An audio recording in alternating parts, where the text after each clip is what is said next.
In this video, we will be learning how to serve a React application on an Express server. Before moving into the coding part of this task, we will discuss a few things related to single page application and their advantages. Since with React, we essentially are creating a single page application, we should know what a single page application is. Single page application are web apps that interact with web browser by dynamically rewriting the web page with new data from web server. In contrast, multi-page applications, the traditional websites, on every HTML page that is requested is gathered and templated on the server and sent back to the browser. SPS use request, XHR request to be precise, to get JSON or XML data and hence act like native apps. So there are a few benefits that single page applications give. In single page applications, all necessary HTML, CSS, JavaScript assets are retrieved by the browser in a single page load. On the first time when the page is requested. Subsequent requests are just JSON RESTful API requests to our microservices or servers that are sitting that can be sitting on some other service, like they can be express servers, or they can be Django servers, or anything. They can be written in Laravel, so they just need to provide RESTful data. SPAs are easy to deploy as well, and if you see this picture, there is a clear separation of concern, like the client is clearly separated from the server. So initial get request sends you the JavaScript assets along with HTML, CSS assets, and the subsequent requests are just API RESTful request and responses. So since the websites does not refresh on every request, single page application has an excellent or native experience. But there are some difficulties with building single page applications as well. For example, search engines, all the major ones, are having difficulty understanding or indexing single page applications. There are workarounds for this, like server-side rendering, in which the initial request is somehow painted on the server and sent back. And once the JavaScript loads onto the browser, it takes over and it acts like a single-page application. But it involves a little bit of a learning curve and setting up. In future, just for reference, in the future tutorials we will be setting up server-side rendering with React. So if you follow this series to the end, you will actually learn how to server-side render React applications. So let's get straight into the coding part of this tutorial. So we will be using the GitHub package that we created in the first tutorial. We will build onto this GitHub package. So if you don't have this one, you can just clone it from here. Just type git clone and paste in the link. So it will create a folder with the name webpack, and inside, if you cd into this folder, cd into react webpack. So we are on the master branch, so we will do an npm install so that all of our JavaScript libraries are pulled from npm registry. So let's open this with VS Code, and we will also open a terminal, integrated terminal. So we have our node modules pulled from npm registry. So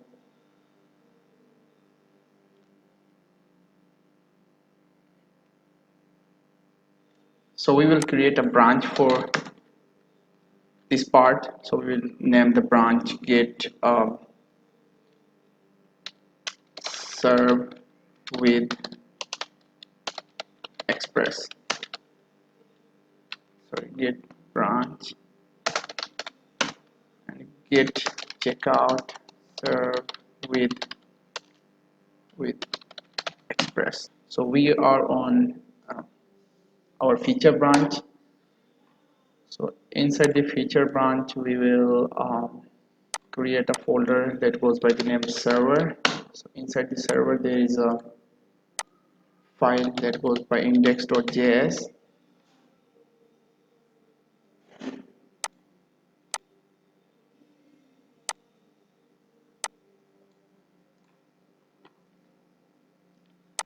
So inside this index.js file we will be pulling in some libraries that we require to set up express. So we will require express from express,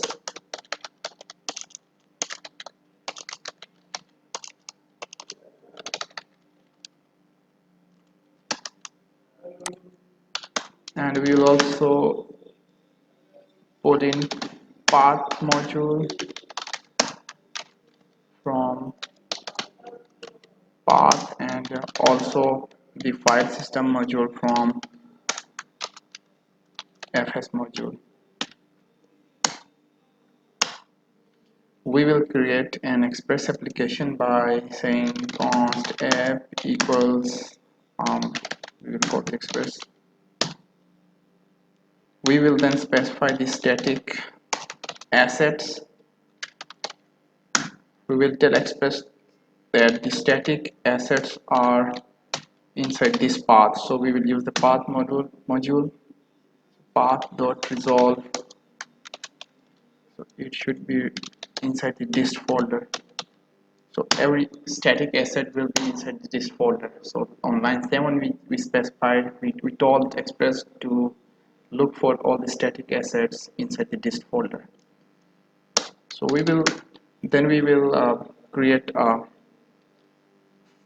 method which will read HTML using the file system. So it will return a promise, and as promise use your resolve and reject callback. So we will return fs. We use the file system and the read file method on file system module. So we will say read file, and it will ask for the first argument, which is the path to the index.html. So we will use the path.resolve, and it is dist slash index.html, and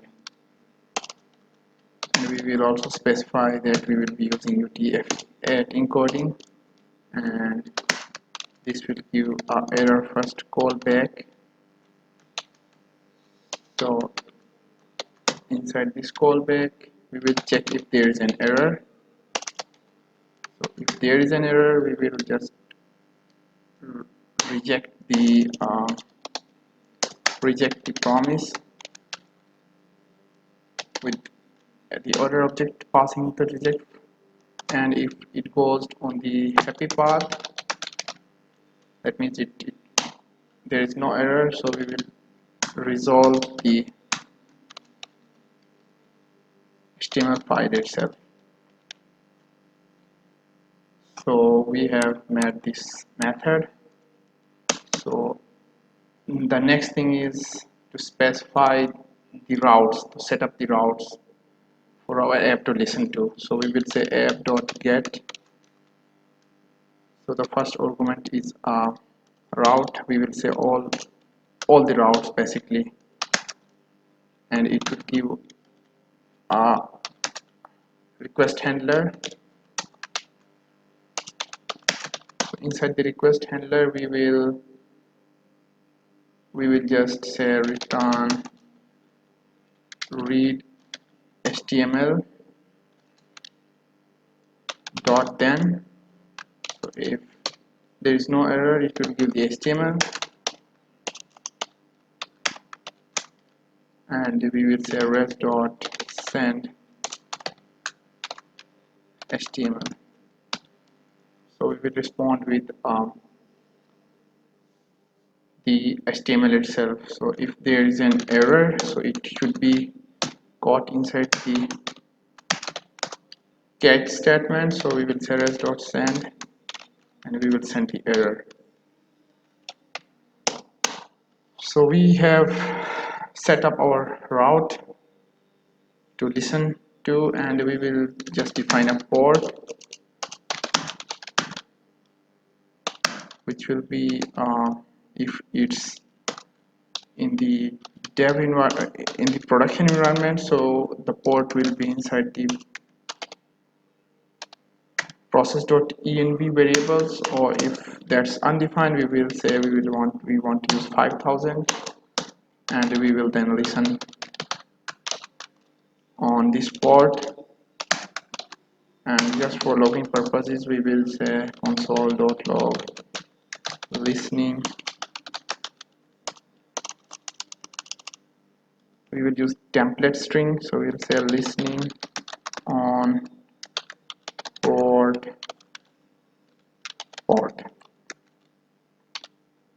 So yeah, that's pretty much it. So the next thing is to create a build of our React application. So we have this build script already made in the previous tutorial. So we will say npm run build. It will create it will use webpack with mod production to create the build. So you can see it here. We have the dist folder. So a standard practice is to add the dist folder into the gitignore file. So we will do that. So once we have the dist folder here, the next thing is to just create a script to run our express server. So we will say name the script run serve.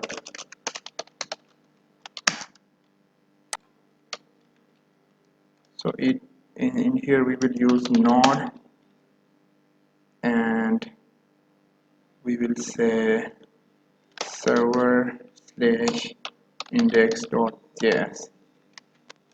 So if we run npm run serve, so we have our express application listening on port 5000. So if we go into the browser and just type localhost 5000, so we have our React application served with express app. So that's it for today's tutorial. So what's next? In the next tutorial we will be enabling hot module reloading with the React app, and also learn about server-side rendering the React app. So stay tuned for the next tutorial, and please subscribe to my channel.